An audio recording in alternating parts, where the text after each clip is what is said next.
Kita bicarakan betapa bajingannya globalis berlanjut. Dalam 3 besar bisnis di dunia yang omsetnya atau turnovernya perputaran keuangannya tertinggi, nomor 1 adalah food beverage business. Nomor 2, games dan toys. Catatan, kasino masuk di sini. Game online dan lain sebagainya masuk di sini. Kemudian bisnis health dan pharmaceutical menjadi bisnis nomor 3 di dunia karena pandemi COVID juga memberi kontribusi yang sangat besar dalam naiknya omset bisnis kesehatan dan bisnis obat-obatan. Baru di bawahnya, military war complex, digital IT teknologi, energi, dan seterusnya. Bedanya, bisnis food ini pemiliknya jutaan. Mulai dari yang receh, angkringan di trotoar, sampai yang besar-besar, chain restoran misalnya, ala McDonald's, Starbucks, dan manufaktur proses food besar lainnya. Mulai dari penghasil susu, keju, pemotongan daging, daging ayam, dan berbagai pabrik makanan kemasan, semua nilainya triliun dolar bisnis setiap tahunnya. Sementara, kasino, pabrik obat-obatan, peralatan perang, modalnya besar, pemainnya sedikit, sehingga cuannya muter di kalangan elit 1%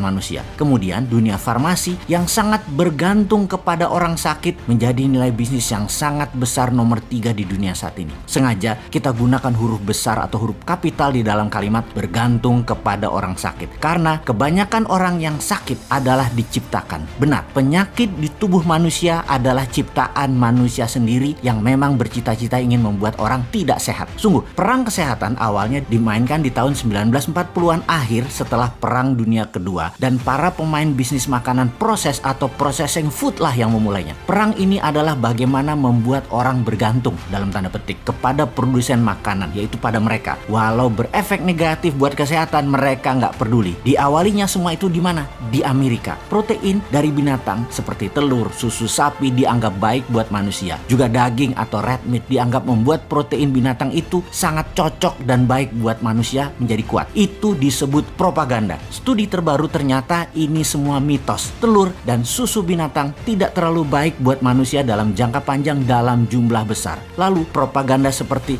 real man eat meat atau lelaki sejati pemakan daging, ternyata protein hewani berlebihan banyak menimbulkan masalah jangka panjang seperti darah tinggi, diabetes, jantung, kolesterol, dan kanker. Propaganda kencang tadi memang diciptakan para produsen makanan kemasan dan industri daging, telur, susu agar mengarahkan pikiran bawah sadar jutaan manusia, dan sekarang sudah miliaran manusia, berpikir bahwa daging, susu, telur adalah makanan ini baik untuk kita dan baik untuk kesehatan kita. Bahwa makanan hewani dari hewani terbaik buat tubuh manusia. Efeknya ketika berlebihan ternyata banyak penyakit yang timbul sebagai efek langsung memakan meat, daging, juga poultry, daging unggas yang berlebihan dikonsumsi, juga gula atau sugary drink dengan efek darah tinggi, kolesterol, kanker, dan diabetes. Lalu muncullah asosiasi terkenal di Amerika yang mengedukasi tentang kesehatan dan kesembuhan bagi mereka yang terkena diabetes, kena kolesterol, kena darah tinggi, serta kanker. Ada American Diabetes Association, ada American Cancer Association, ada American Heart Association. Cita-citanya mulia untuk membuat dunia dan berbagai penyakit tersebut hilang. Namun yang aneh ternyata di luar obat-obatannya yang harus dikonsumsi, ternyata makanan yang direkomendasikan adalah makanan yang malah membuat manusia tetap berpenyakit tersebut, bukan menyembuhkan.